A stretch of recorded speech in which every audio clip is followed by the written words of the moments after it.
L'auberge de Paul Bocuse à Collonges au Mont d'Or va devoir encore patienter au moins un an donc pour retrouver sa 3e étoile. Le guide Michelin ne l'a pas honoré hier dans son édition 2022. Une déception bien sûr, mais vite évacuée ce midi. Le restaurant affiché complet pour la présentation de sa carte de printemps. Clémence Delarbre.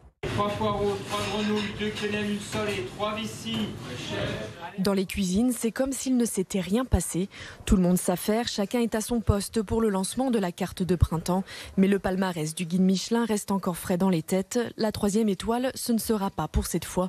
Une annonce qui laisse tout de même une pointe de déception.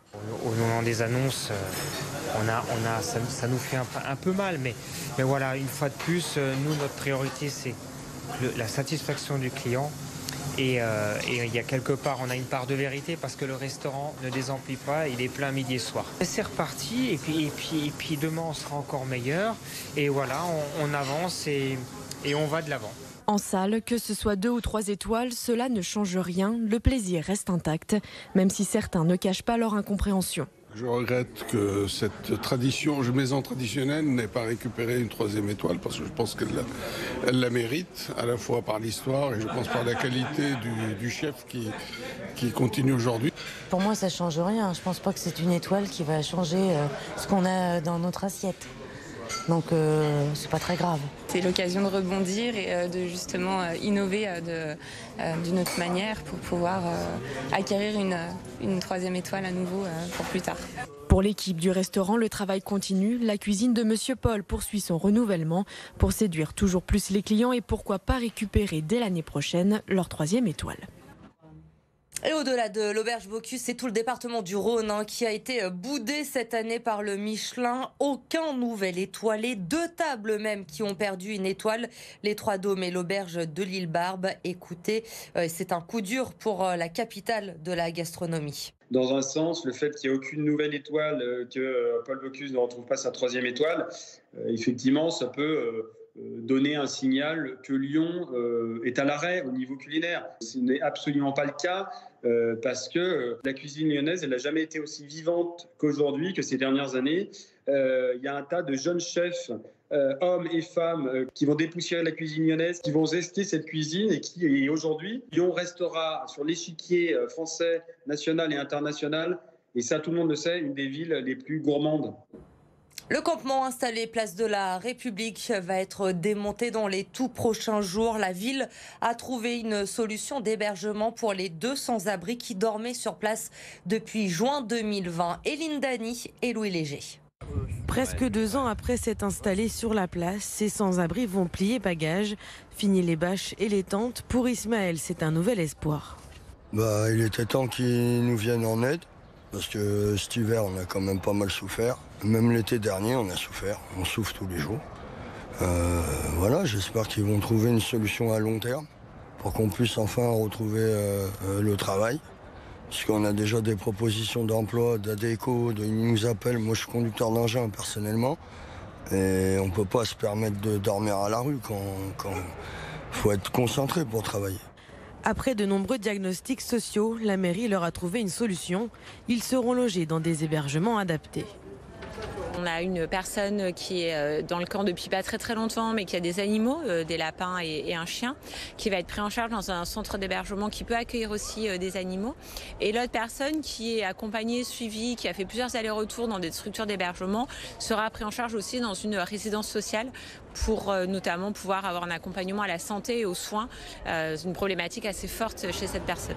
Un soulagement également pour les riverains et les commerçants. Certains dénoncent le dépérissement et les nuisances sur l'un des plus grands axes de la ville. Ça fera plus propre, on va dire, dans la ville évidemment, mais moi, ce qui m'intéresse, c'est de savoir où ils vont être aussi derrière. Le combat pour trouver aux sans-abri un meilleur hébergement est loin d'être terminé. Dans le Rhône, 9000 personnes dormaient à la rue en 2021. Le premier bus vétérinaire itinérant et solidaire a été inauguré aujourd'hui à Lyon. Anna Alcan, une étudiante de l'école vétérinaire de Marcy-l'Étoile, a imaginé ce concept pour proposer un soin de qualité aux animaux qui accompagnent les sans-abri, mais également un accompagnement social pour ceux qui le désirent. Écoutez-la au micro de Louis Léger. Il y a 3 missions. Il y a des missions de soins, donc des soins vétérinaires qui sont supervisés par des professeurs vétérinaires et des étudiants. Il y a une mission d'orientation sociale avec la présence de travailleurs sociaux et surtout une mission de création de liens, de tissage de liens. On est vraiment là pour échanger, accueillir, prendre le temps. On peut faire des vaccins, on identifie énormément, on insiste beaucoup sur l'identification et la vaccination. Et puis ensuite, on a aussi un rôle de continuité des soins qui fait qu'on peut transporter l'animal du lieu où il habite jusqu'à notre école vétérinaire si on a besoin de faire des soins plus importants. Faire découvrir les métiers de la police aux jeunes étudiants de la Tony Parker Academy. Cet après-midi, l'équipe de France de basket de la police nationale était présente à la Tony Parker Academy pour échanger avec une soixantaine de jeunes. Les jeunes qui ont pu, vous le voyez, s'essayer au tir, notamment à découvrir les différents métiers proposés et surtout découvrir le dispositif mis en place par la police nationale qui permet d'allier sa carrière sportive avec également une carrière professionnelle. Écoutez ces étudiantes rencontrées par Maxime Régnier. C'est très intéressant parce qu'en tant que sportif, c'est bien quand même d'avoir une deuxième roue de secours parce qu'au cas où il y a des blessures, etc. Et là, du coup, on peut se pencher vers le métier de policier et ça peut être intéressant par la suite. Je trouve que c'est très intéressant parce que du coup, moi personnellement, je savais pas que ça existait et du coup, maintenant, je peux savoir que en tant que sportif, je peux quand même être dans la police ou avoir un métier et en parallèle continuer mon sport. Ils ont montré plusieurs types d'armes, comment s'en servir et tout, comment ça se passait, dans quelles conditions ils pouvaient s'en servir ou ne pas s'en servir.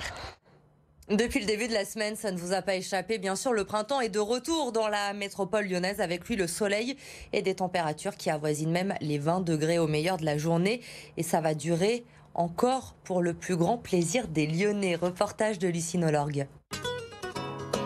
Un grand ciel bleu, 17 degrés à midi, le printemps s'installe et redonne le sourire à ceux qui sortent profiter du soleil. C'est le retour du printemps, c'est le retour des petites fleurs, des arbres qui remettent les feuilles. Et puis on peut sortir, on peut prendre l'air au bout de 2 ans d'avoir été enfermé. C'est vraiment très agréable. C'est vraiment très agréable. Et c'est très bon pour le moral. Quand il fait soleil, c'est vrai qu'on se sent quand même mieux. Le soleil nous donne une substance qui nous rend souriants.